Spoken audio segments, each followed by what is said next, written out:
DD किसान, बदलते भारत की शान।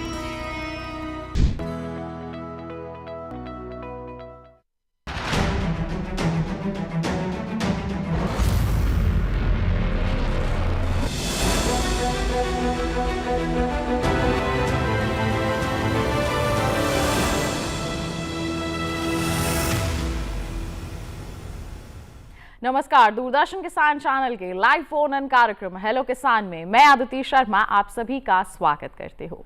हमारे इस कार्यक्रम में हर बार हम खेती किसानी से संबंधित कुछ विषय लेकर आते हैं, उनसे संबंधित चर्चा करते हैं। जो समस्याएं होती हैं, जो सवाल होते हैं आपके, उनके जवाब हम आप तक पहुंचाने का प्रयास करते हैं। आज के हमारे इस कार्यक्रम में किन विषयों पर हम चर्चा करने वाले हैं, आइए सबसे पहले उसी की जानकारी आपको देते हैं।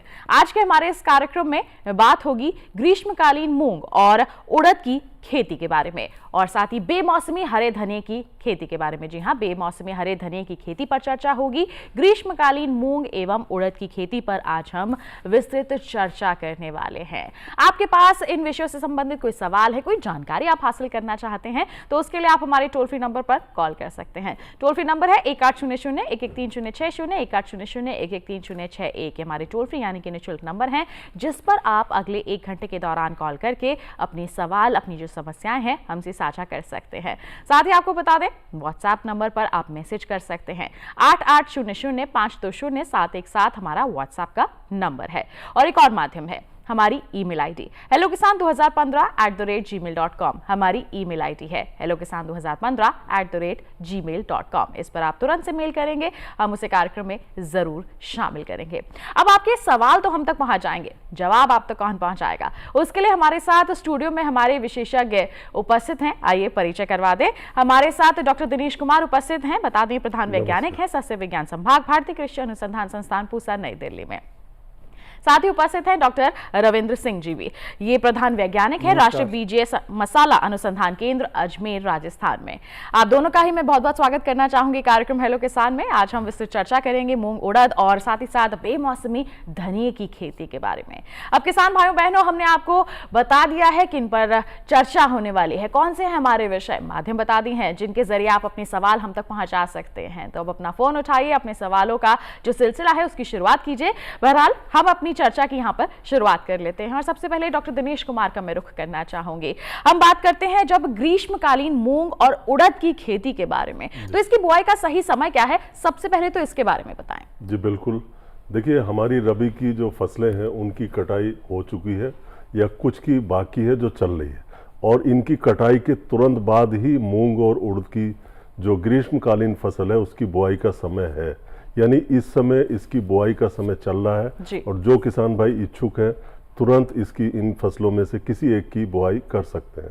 बिल्कुल, तो हम कह सकते हैं कि सही समय चल रहा है, हम चाहे मूंग की बात करें या फिर उड़द की बात करें। अब कौन सी प्रजाति हम चुन सकते हैं, किस तरह से खेत की तैयारी कर सकते हैं, कौन कौन सी सस्य क्रियाएं आगे आने वाले समय में की जा सकती हैं, इन पर आज हम चर्चा करने वाले हैं। जानेंगे इसके बारे में हमारे विशेषज्ञ से, लेकिन उससे पहले एक हमारी विशेष रिपोर्ट है उस पर नजर डाल लेते हैं।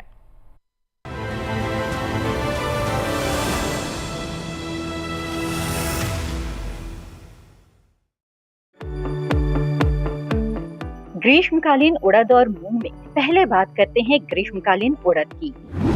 अच्छी पैदावार के लिए उन्नत किस्मों का चयन करना भी जरूरी होता है। ग्रीष्मकालीन उड़द की उन्नत किस्मों में PD21 बसंत बहार, पंत उड़द 19, पंत उड़द 30, पंत उड़द 31, पंत उड़द 35, LU 391, मैश 779, KUG 779 और आजाद उड़द 1 शामिल हैं। इनके अलावा कोटा उड़द 3, कोटा उड़द 4, इंदिरा उड़द प्रथम, UH 0406 आदि किस्में भी लगाई जा सकती है। ये किस्में 65 से 80 दिनों में पककर तैयार हो जाती है। बीजों के अच्छे अंकुरण और स्वस्थ पौधों की पर्याप्त संख्या के लिए बीजों का कवकनाशी से बीज उपचार करने की सलाह दी जाती है। इसके लिए प्रति किलोग्राम बीज को 2 से 2.5 ग्राम थेरम और 1 ग्राम कार्बेंडाजिम से उपचार करने के बाद राइजोबियम कल्चर से बीजोपचार करना चाहिए। बुआई के समय बीज डालने से पहले सल्फर धूल का उपयोग जरूर करना चाहिए। वहीं अगर मूंग की बात करें तो ग्रीष्मकालीन मूंग की बुआई 15 अप्रैल तक कर दें। बीज की बुआई सीड्रिल या कूड़ों से पंक्तियों में की जानी चाहिए। बीजों को 4 से 5 सेंटीमीटर गहराई में बोना चाहिए। ग्रीष्मकालीन मूंग की उन्नत किस्मों में पूसा विशाल, पूसा 1421, पूसा 1371, पूसा 9531, पूसा रत्ना, पूसा 672, MH 318 और MH 421 आदि शामिल हैं। मूंग और उड़द की फसल में पानी की कम जरूरत होती है। इनकी अच्छी वृद्धि और विकास के लिए 3 से 4 सिंचाइयां जरूरी हैं। बुआई के शुरुआती 4 से 5 सप्ताह तक खरपतवार की समस्या अधिक रहती है। ऐसे में समय रहते खरपतवार नियंत्रण के उपाय भी करें।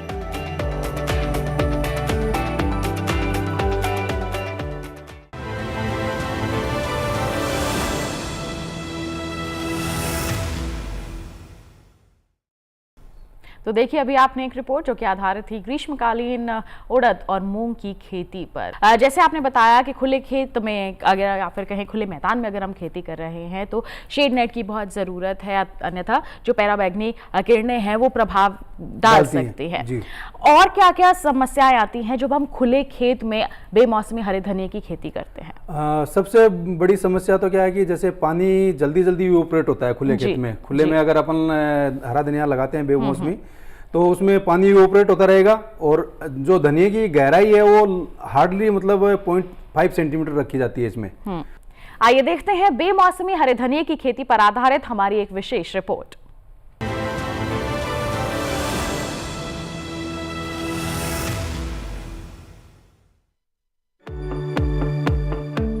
धनिये का उपयोग 2 तरह से होता है, एक हरी पत्ती के रूप में और दूसरा मसाले के रूप में।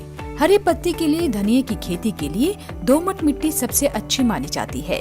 इसे अच्छी जीवांश युक्त भरी भूमि में भी उगाया जा सकता है। किस्मों की बात करें तो धनिये की उन्नत किस्मों में Pusa selection 360, RCI, UD 20, UD 21, Pant Haritma, Sadhana Swati, CG 1 और DH 5 आदि शामिल हैं। जहाँ धनिया लगाना है वहाँ जल निकासी का अच्छा इंतजाम जरूरी है। बोने से पहले खेत को अच्छी तरह जोत लें और मिट्टी को भुरभुरा बना लें। साथ ही पाटा लगाकर मिट्टी समतल कर लें। आखिरी जुताई में 100 से 120 क्विंटल प्रति हेक्टेयर की दर से गोबर की खाद मिला दें। बीज की मात्रा बुआई और सिंचाई की दशा पर निर्भर करती है। सिंचित दशा में 12 से 15 किलो बीज प्रति हेक्टेयर डालें, जबकि असिंचित दशा में इतनी ही जमीन के लिए 25 से 30 किलो बीज की जरूरत होगी। बोने से पहले 1 किलो बीज को 2 ग्राम थीरम या 2 ग्राम बविस्टीन से उपचारित कर लें। साथ ही बुआई से पहले बीज को 12 घंटे पानी में भिगो कर रखें। कतार से कतार की दूरी 20 से 30 सेंटीमीटर जबकि गहराई 2 से 2.5 सेंटीमीटर रखें। पूरी फसल में 4-5 सिंचाई की जरूरत होती है। पहली सिंचाई बुआई के 30 से 35 दिन बाद, दूसरी 60 से 70 दिन बाद, तीसरी 80 से 90 दिनों के बाद और चौथी 100 से 105 दिन बाद करें। उर्वरकों का इस्तेमाल मिट्टी में पोषक तत्वों की जांच के अनुसार ही करें। जब खेत की अंतिम जुताई हो जाए तो 10 से 12 टन सड़ी गोबर की खाद प्रति हेक्टेयर इस्तेमाल करें। इसके साथ ही नाइट्रोजन 60 किलो, फास्फोरस 40 किलो और पोटाश 40 किलो तत्व के रूप में इस्तेमाल करें। उर्वरकों की यह मात्रा 1 हेक्टेयर के लिए काफी रहेगी।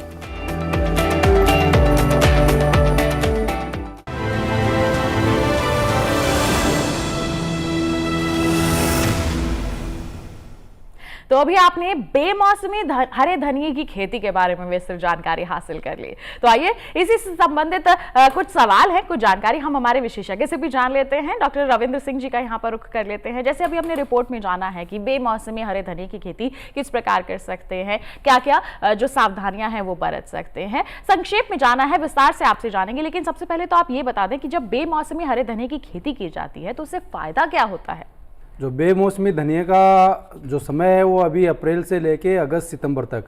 इस समय क्या होता है कि जो हरा धनिया पत्ते के लिए जो हम तैयार करते हैं उसकी जो वैल्यू है वो मार्केट में लगभग जो शरदकालीन धनिया होता है उसके बजाय 10 गुना तक कई बार अधिक वैल्यू मिलती है। जैसे हम सर्दियों की बात करें तो मुश्किल से किसान भाइयों को 10 से 15 रुपए प्रति किलो पत्ते के रेट मिलते हैं। लेकिन अभी वही ग्रीष्मकालीन समय में उसकी रेट हो जाती है 200 रुपए किलो से लेके 400 रुपए किलो हरे धनिया पत्ते के लिए जी। तो उसमें वैल्यू है जैसे। और फिर दूसरी वो फसल केवल 60 दिन की है, 45 से 60 दिन में हमारी फसल खत्म हो जाती है।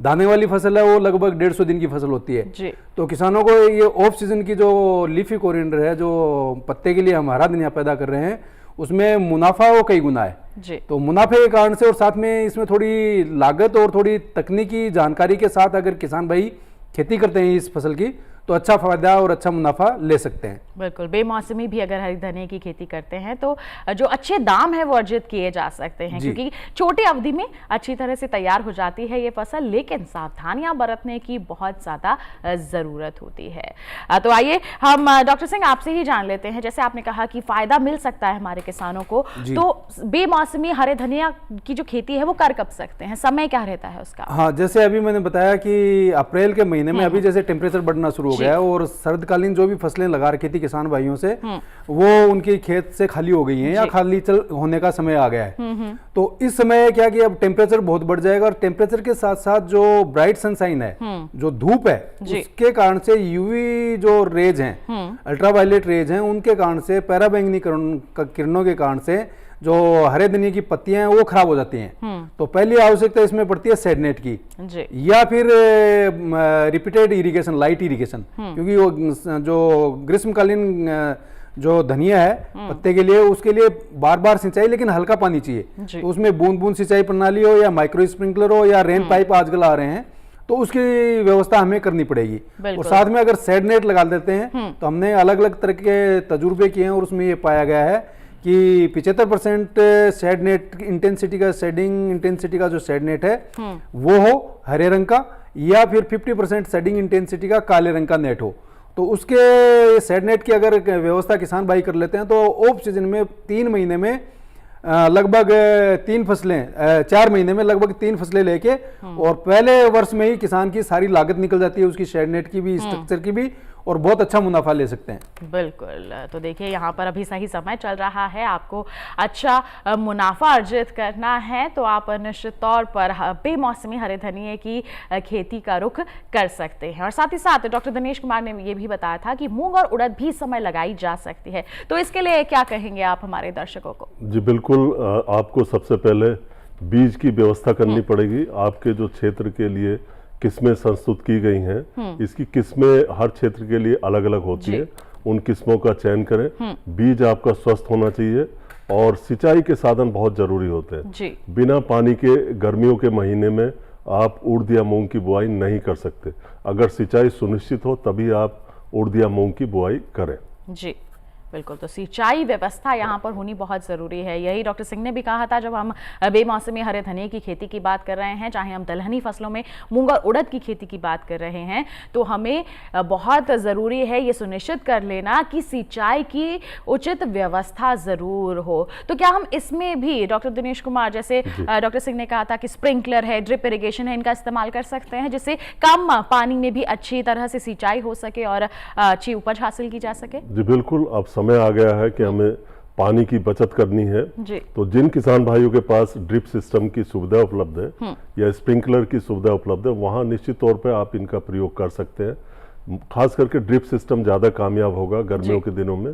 तो जिनके पास ड्रिप सिस्टम है वो निश्चित तौर पर वहां पे मूंग या उड़द की बुआई कर सकते हैं और ये वाकई बहुत अच्छा आइडिया है आपका और ये काफी कामयाब साबित होगा जल की बचत करने में और साथ ही साथ उड़द मूंग की अच्छी पैदावार लेने में। बिल्कुल, तो जैसे आपने कहा यहाँ पर कि मूंग और उड़द की अलग अलग किस्में हैं जो अलग अलग क्षेत्रों के लिए यहाँ पर विकसित की गई हैं, तो कुछ प्रमुख किस्मों का आप जिक्र करना चाहेंगे यहाँ पर? जी बिल्कुल, देखिए जहाँ तक मूंग की बात है, ग्रीष्म काल में मूंग लगानी है हमें, तो इसमें हमारे संस्थान की बहुत अच्छी किस्म है। पूसा विशाल है और 9531 है पूसा, इसके अलावा 672 है, रत्ना है और साथ ही साथ कुछ और किस्में पंत मूंग करके आती हैं, कई पंत मूंग 1 2 3 4 5 ऐसे करके आती हैं।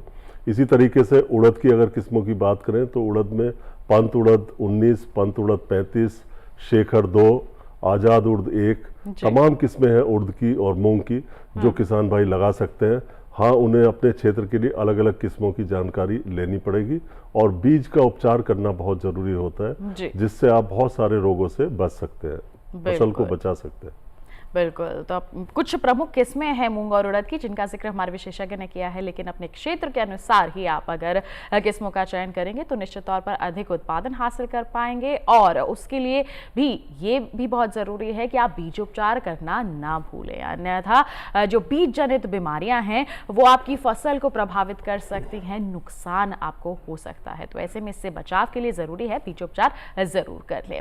इसके साथ ही बढ़ते हैं आगे, डॉक्टर सिंह का यहाँ पर रुख करते हैं। आप क्या सलाह देंगे हमारे किसानों को कि किस तरह से तैयारियां कर सकते हैं वो धनिया लगाने के लिए?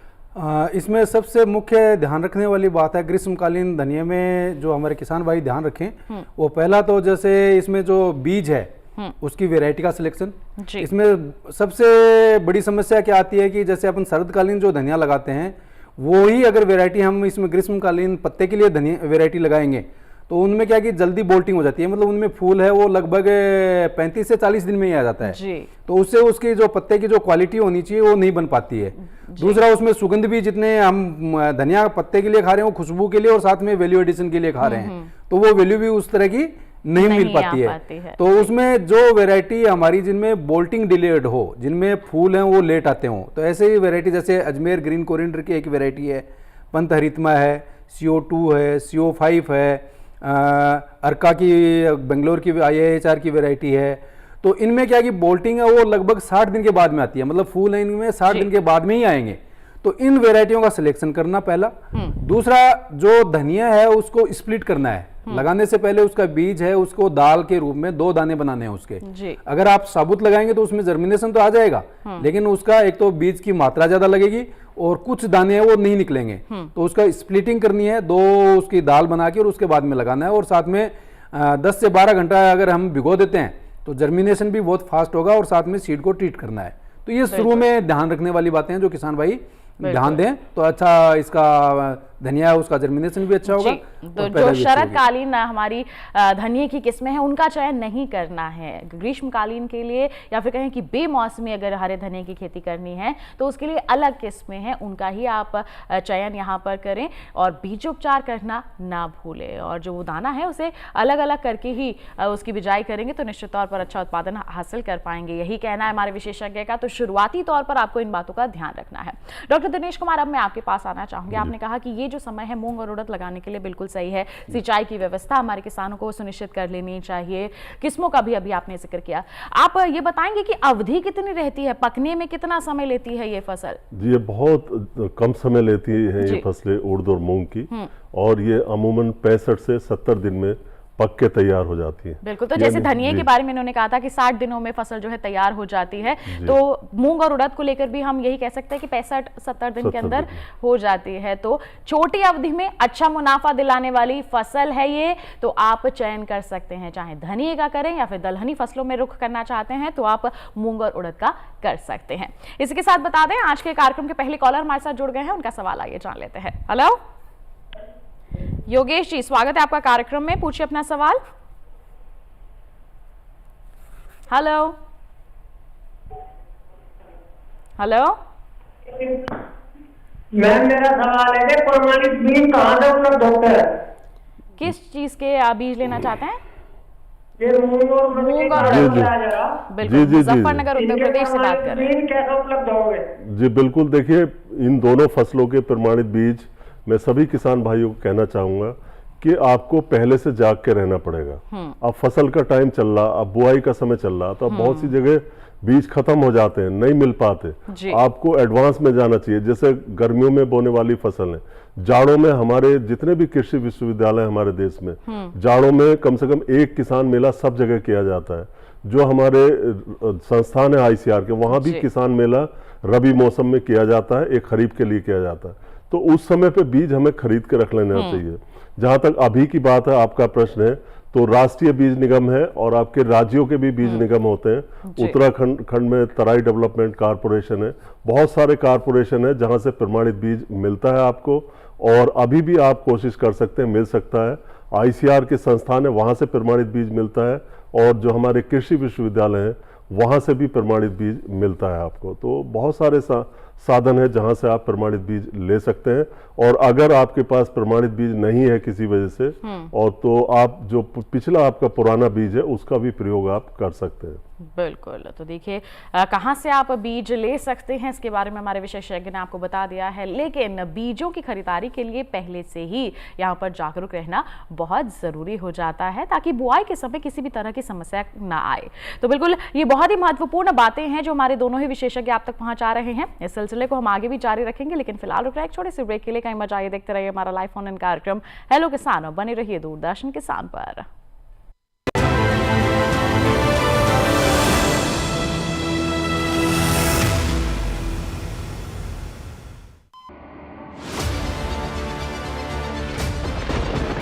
बारिश हो या हो तूफान, ओलावृष्टि या तापमान, या हो पर्यटक स्थलों का पूर्वानुमान, पाला हो या कोहरा हो, या हो वायु की गुणवत्ता, सबकी सटीक जानकारी, सबका सटीक विश्लेषण। देखिए हमारे साथ मौसम खबर में। मौसम खबर, देश के मौसम का सबसे तेज और सटीक विश्लेषण रोजाना शाम 7:30 बजे डीडी किसान पर।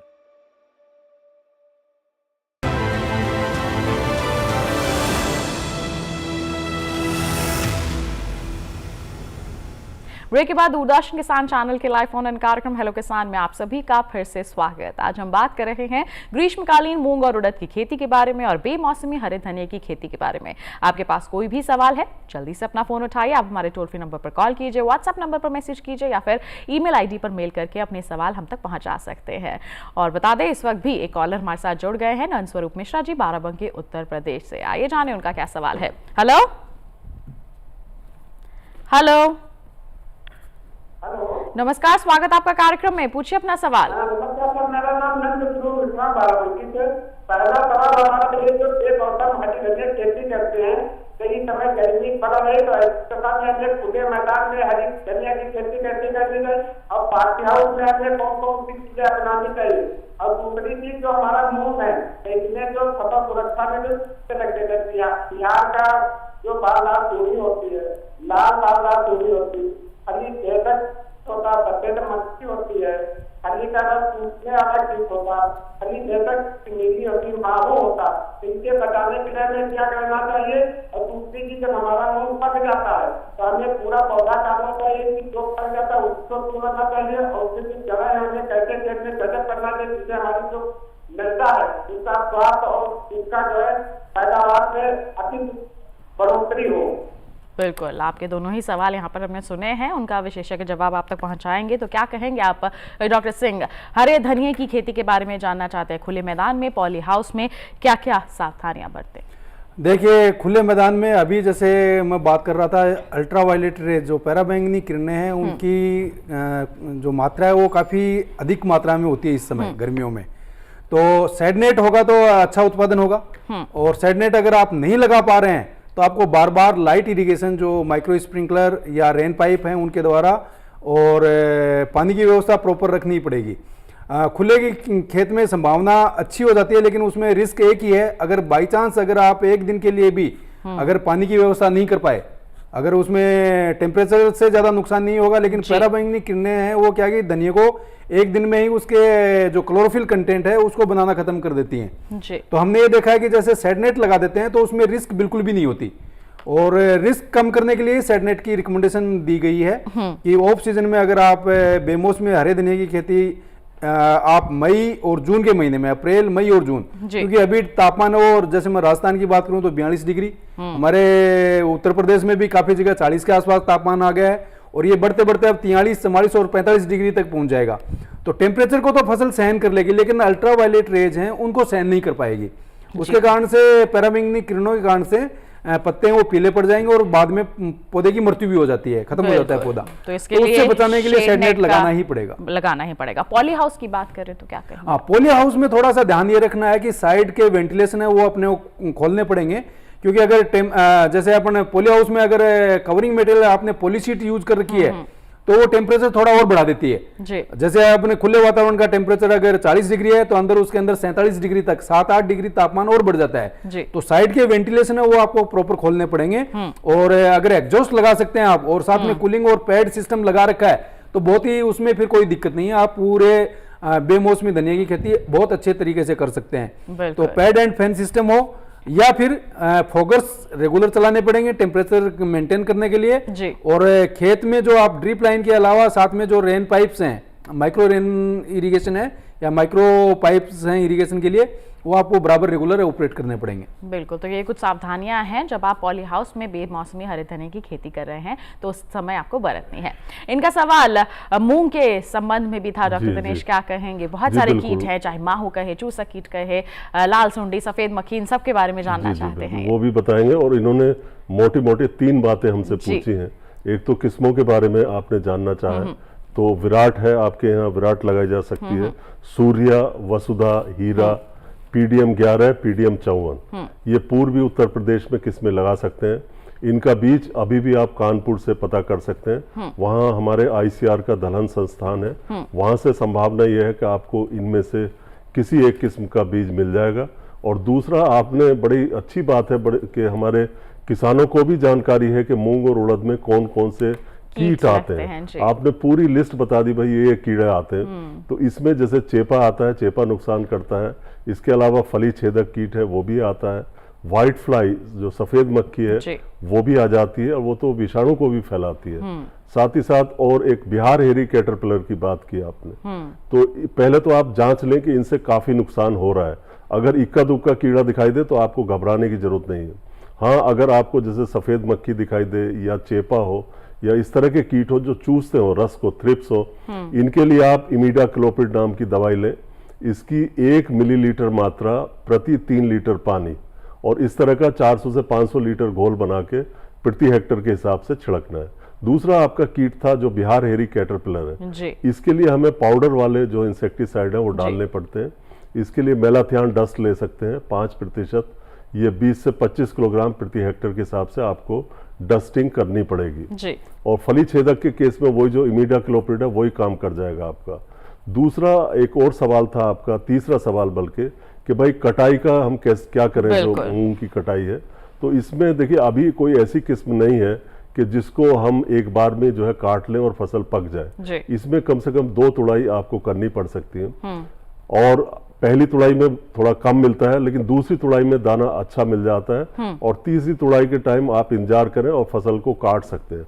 तुड़ाई की जरूरत नहीं पड़ेगी, अगर तीसरी तुड़ाई आती है आपकी तो फसल को काट के आप थ्रेश कर सकते हैं। तो आगे चल के उम्मीद करेंगे कि कुछ ऐसी किस्में आ जाएं जिनमें कटाई जो तुड़ाई की जरूरत ना हो। बिल्कुल, तो देखिए नंद स्वरूप जी, धनिये के संबंध में और साथ ही साथ मूंग के संबंध में हमारे दोनों विशेषज्ञों ने आप तक अहम जानकारियां पहुंचा दी हैं। जो आपके सवाल थे उनके जवाब आप तक पहुंचा दिए हैं। हम उम्मीद करते हैं कि आप उनसे निश्चित तौर पर संतुष्ट हो गए। बढ़ते हैं आगे, एक कॉलर हमारे साथ यहाँ पर जुड़ गए हैं, आइए जान लेते हैं उनका क्या सवाल है। हेलो हेलो, नमस्कार जी। नमस्कार, स्वागत आपका कार्यक्रम में, पूछिए अपना सवाल। जी, रायपुर छत्तीसगढ़ में धनिया का कौन सा किस्म लगेगा, मिट्टी की तैयारी कैसे करेंगे इसमें, और पानी की व्यवस्था? बिल्कुल, तो नरेश जी बहुत ही अच्छा सवाल किया है, क्या कहेंगे आप डॉक्टर सिंह इनको? छत्तीसगढ़ एरिया के लिए जो ग्रीष्मकालीन वैरायटी है वो हमारे एक अजमेर ग्रीन कोरिएंडर के नाम से वैरायटी है। बाकी का जैसे आपके पंथ हरितमा है या फिर CO2 और CO5 है, तो ये वैरायटी है, ये अच्छी ग्रीष्मकालीन में इनमें क्या लेट बोल्टिंग है। लेट बोल्टिंग का मतलब 60 या 65 दिन बाद में इनमें फूल आता है। तो ग्रीष्मकालीन में चुनाव करते वक्त यही ध्यान रखना है हमें कि जिन वैरायटी, अगर आपके क्षेत्र में कोई लोकल वैरायटी ऐसी है जिसमें बोल्टिंग डिलेड हो, जिसमें फूल है वो लेट आ रहे हो, तो वो वैरायटी भी अच्छा काम करेगी। दूसरा आप बात कर रहे थे मिर्ची की, तो मिर्ची के लिए आप पौध तैयार करके फिर लगाना पड़ेगा। अभी आप पौध तैयार कर रखी है तो बहुत अच्छी बात है, अगर नहीं है तो आप अभी तुरंत पौध के लिए बीज डालें और उसकी पौध तैयार करें, जो आपको लगभग 27 से लेके 35 दिन में मिर्ची की पौध तैयार हो जाती है इस समय में। और पौध तैयार करके ही रुपाई करें आप, जिससे एक तो आपकी लागत कम होगी और साथ में जो एस्टेब्लिशमेंट है, पौधों की यूनिफॉर्मिटी है, वो भी बहुत अच्छी होगी। ये ध्यान रखने की जरूरत है। तो नरेश जी, आपके सवाल का जवाब हमारे विशेषज्ञ ने आप तक पहुंचा दिया है और ऐसे ही आपके सवालों के जवाब आगे भी आप तक पहुंचाएंगे। लेकिन फिलहाल रुक रहे हैं एक छोटे से ब्रेक के लिए, कहीं मत जाइए, देखते रहिए हमारा लाइव फोन इन कार्यक्रम हेलो किसान, और बने रहिए दूरदर्शन किसान पर।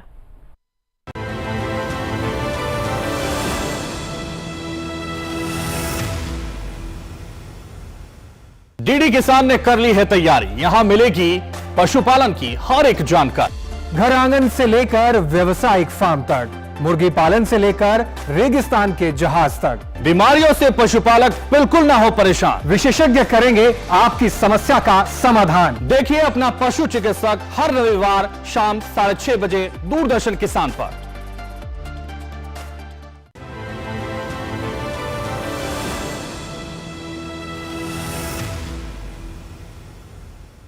ब्रेक के बाद दूरदर्शन किसान चैनल के लाइव फोन इन कार्यक्रम हेलो किसान में आप सभी का फिर से स्वागत। आज हम बात कर रहे हैं ग्रीष्मकालीन मूंग और उड़द की खेती के बारे में, साथ ही बेमौसमी हरे धनिये की खेती के बारे में। आपके पास कोई भी सवाल है जल्दी से अपना फोन उठाइए, आप हमें अपना जो सवाल है पहुंचा सकते हैं, टोल फ्री नंबर पर कॉल करके, व्हाट्सएप कर सकते हैं या फिर ईमेल भी कर सकते हैं।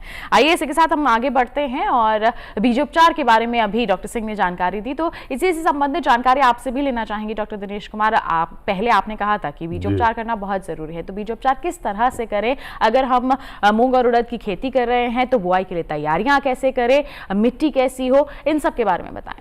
जी, बीजोपचार की जहां तक बात है तो बीजोपचार कई बार 3 चीजों से करना पड़ता है। हमारे किसान भाई समझते हैं FIR, जैसे पुलिस थाने में FIR होती है तो यहाँ अलग तरह की FIR होती है। यहाँ FIR का मतलब है फंजीसाइड, यानी पहले बीजोपचार कवकनाशी से करें। आई का मतलब इंसेक्टिसाइड, यानी कीट से करें, और कीट जो हमारे इंसेक्टिसाइड से उनसे करें, और तीसरा हमारा राइजोबियम का टीका उससे करें। ये सीक्वेंस होता है, यानी एक के बाद दूसरा। तो इसमें बाविस्टीन ले सकते हैं आप, थीरम ले सकते हैं, 2 से 2.5 ग्राम लें आप, और प्रति किलोग्राम बीज के हिसाब से उसका उपचार कर दें। और इस उपचार के लगभग 24 घंटे बाद अगर जरूरत पड़े, कई बार दीमक आ जाती है उड़द और मूंग में, कुछ फसलों में आती है, तो इसके लिए आप 10 ml क्लोरपायरिफास लें, प्रति किलोग्राम बीज उपचार करें। जरूरत के हिसाब से जितने पानी की जरूरत हो उतना पानी ले लें, और उसमें दवाई डाल के 1 किलो बीज पे आप रगड़ दें, अच्छी तरह से मिला लें। और तीसरा राइजोबियम के टीके से उपचार करते हैं। इसके लिए आप 10 ग्राम गुड़ लें या चीनी ले लें, 2 ग्राम गोंद और आधा लीटर पानी, तीनों को मिला के अच्छी तरह से मिला के उबाल लें, उबाल के ठंडा कर लें, और इसमें 200 ग्राम का एक टीका, आप टीके का पैकेट आता है राइजोबियम के, जो उड़द और मूंग के लिए अलग अलग होता है। ध्यान रखें, एक टीका सब जगह काम नहीं करता, उड़द का अलग, मूंग का अलग, या और भी दलहनी फसलों के टीके सबके अलग अलग आते हैं। और 200 ग्राम का टीका इस जो पेस्ट आपने बनाया इसमें मिला दें, और फिर 10 किलो बीज के लिए काफी होगा। उसके ऊपर एक लेप बना दें, फिर इसको आप रख सकते हैं। इसके बाद आप इसकी सीधे सीधे इसकी बुआई कर सकते हैं। आपने पूछा बुआई कैसे करते हैं। अगर किसान भाइयों समय कम हो, मान लो गेहूं आपने काट लिया, तो तुरंत उसमें पलेवा कर दें, और बिना जुताई के उड़द या मूंग की फसल बहुत आसानी से हो जाएगी। सीधे आप उसमें बुआई कर दें, इसमें खरपतवार कम आएंगे। नहीं तो खेत तैयार करने के लिए पहले आपको पलेवा करना है। पलेवा करने के 3-4 दिन बाद ये सूख जाएगा, फिर आप इसमें जुताई करें, गहरी जुताई करें, फिर 1 या 2 जुताई कल्टीवेटर देसी हल हैरों से कर लें, खेत को समतल कर लें, और सीड ड्रिल से आप बुआई करें या देसी हल से बुआई करें। 30 सेंटीमीटर की दूरी पे आपको बुआई करनी है, और जो बुआई की गहराई है वो 4 से 5 सेंटीमीटर रखनी है। तो इस तरह से आप खेत की तैयारी और बुआई कर सकते हैं। बीज दर इसकी ध्यान से सुन लें आप, 20 से 25 किलोग्राम प्रति हेक्टर, बीज दूरी 30 सेंटीमीटर एक पंक्ति से दूसरी पंक्ति की। बिल्कुल, तो बीज उपचार कैसे करना है, बुआई का तरीका क्या है, और दूरी कितनी आपको यहाँ पर रखनी है, इसके बारे में हमारे विशेषज्ञ ने आपको बता दिया है। बढ़ते हैं आगे। डॉक्टर सिंह, आपसे जानना चाहेंगे, धनिया लगा रहे हैं तो पोषक तत्वों का प्रबंधन कैसे करें हमारे किसान? जी, बहुत अच्छा प्रश्न किया आपने। जैसे पोषक तत्वों की प्रबंधन की बात है तो ये शुरुआत से जब हम खेत तैयार करते हैं तब से ये प्रक्रिया शुरू हो जाती है। उसके लिए हमें 10 से लेके 12 टन प्रति हेक्टेयर, 100 से लेके 120 क्विंटल प्रति हेक्टेयर अच्छे सड़े हुए गोबर की खाद लेनी है। और साथ में शुरू में जो DAP है, जैसे टोटल अगर हम इनमें NPK की बात करें तो 60 किलोग्राम नाइट्रोजन, 40 किलोग्राम फॉस्फोरस और 40 किलोग्राम पोटास की आवश्यकता हरे धनिया की खेती के लिए प्रति हेक्टेयर की आवश्यकता होती है। तो इसमें जैसे 10 से 12 टन तो FIM डालना है, उसको अच्छी तरह से मिक्स करना है। खेत जब तैयार कर रहे हैं उसमें बुआई से 10-12 दिन पहले, उसके बाद में जो DAP की मात्रा वो पूरी 40 किलोग्राम जो हम फॉस्फोरस दे रहे हैं वो पूरी मात्रा बुआई के से पहले जो जुताई कर रहे हैं उसी टाइम उसको खेत में मिक्स करना है। नाइट्रोजन को हम 3 स्प्लिट में देनी है। पहली जब पौधा एस्टेब्लिश हो जाए 12 से 15 दिन के बाद में एक हिस्सा, और उसके बाद में जब बढ़वार पूरी हो जाए उस टाइम, और फिर तीसरी डोज देनी है जब फुल ग्रोथ आ जाए, हार्वेस्टिंग से लगभग 8-10 दिन पहले। तो 60 दिन में हमें इसको स्प्लिट करना है 3 बार में। पोटास है उसको भी हम आधी मात्रा हम शुरुआत में दे सकते हैं खेत तैयार करते समय, और बाकी का हम स्प्रे या फिर पानी में घोल बना के ड्रिप इरिगेशन के द्वारा, बूंद बूंद सिंचाई या माइक्रो इरिगेशन की फैसिलिटीज हैं तो उसके द्वारा भी हम दे सकते हैं। बिल्कुल। तो पोषक तत्वों का प्रबंधन आपको किस तरह से करना है ग्रीष्मकालीन धनिये में, हमारे विशेषज्ञ ने आपको बता दिया है। बढ़ते हैं आगे, कॉलर हमारे साथ जुड़ गए हैं रायपुर छत्तीसगढ़ से जितेंद्र नाथ जी। आइए जान लेते हैं उनका सवाल क्या है। हेलो नमस्कार, स्वागत आपका कार्यक्रम में, पूछिए अपना सवाल। हाँ मैडम, जी अभी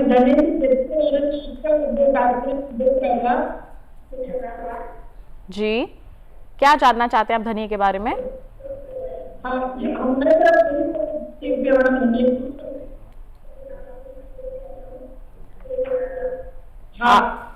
आपसे गुजारिश करेंगे टीवी पर ध्यान ना दें, आप सीधा फोन पर हमसे बात करें, तभी हम स्पष्ट तौर पर आपका सवाल सुन पाएंगे। हाँ जी जी,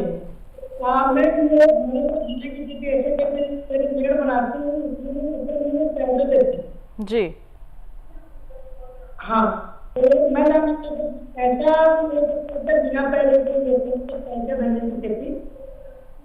बिना मेड़ बनाए हुए भी धनिये की खेती की जा सकती है क्या, ये आप जानना चाहते हैं? जी, क्या कहेंगे डॉक्टर सिंह आप? बहुत बढ़िया किसान भाई ने प्रश्न किया है छत्तीसगढ़ से हमारे जितेंद्र नाथ जी ने। बेड बना के अगर अपन खेती करते हैं तो उसमें थोड़ा फायदा मिलेगा हमें। एक तो क्या होता है, जैसे बेड बनाते हैं तो उसमें पौधे की जो जड़ें हैं ना उनका विकास बहुत अच्छा होता है जी। और थोड़ा पोलापन बना रहता है, तो पानी की मात्रा अगर आप फ्रिक्वेंट दे रहे हैं तो वो पानी जो नालियां बनती हैं, एक्स्ट्रा पानी है वो नालियों में चला जाता है, जिससे साइड में रिस्क के जो रूट जोन है, जो जड़ें हैं, उसमें पूरा पानी मिलता है। लेकिन आप अगर फ्लैट में भी करेंगे तो उससे नुकसान नहीं होगा, बेड से फायदा एडिशनल मिलेगा, उससे पौधे की बढ़वार अच्छी होगी, एक्स्ट्रा जो पानी जा रहा है उससे जो साथ में बीमारियां और कीड़े हैं उनका प्रकोप भी शुरुआत में होता है, उसका भी प्रकोप कम होगा क्योंकि पौधों में एरेशन प्रॉपर हो जाता है, तो उसका एडिशनल एडवांटेज मिलता है। लेकिन फ्लैट बेड में भी हरे धनिये की जगह अगर आप समतल खेत में भी करना चाहें तो वो अच्छी हो जाएगी, वो कोई मुद्दा नहीं है, लेकिन उसमें थोड़ा उत्पादन कम मिलेगा, थोड़ा सा उत्पादन में फर्क आएगा, लेकिन आप कर सकते हैं, फायदा मिलता है अगर मेड़ बना करके आप उसमें खेती करते हैं धनिये की। तो बिल्कुल अच्छा सवाल था आपका, जिसका जवाब हमारे विशेषज्ञ ने आप तक पहुंचा दिया है।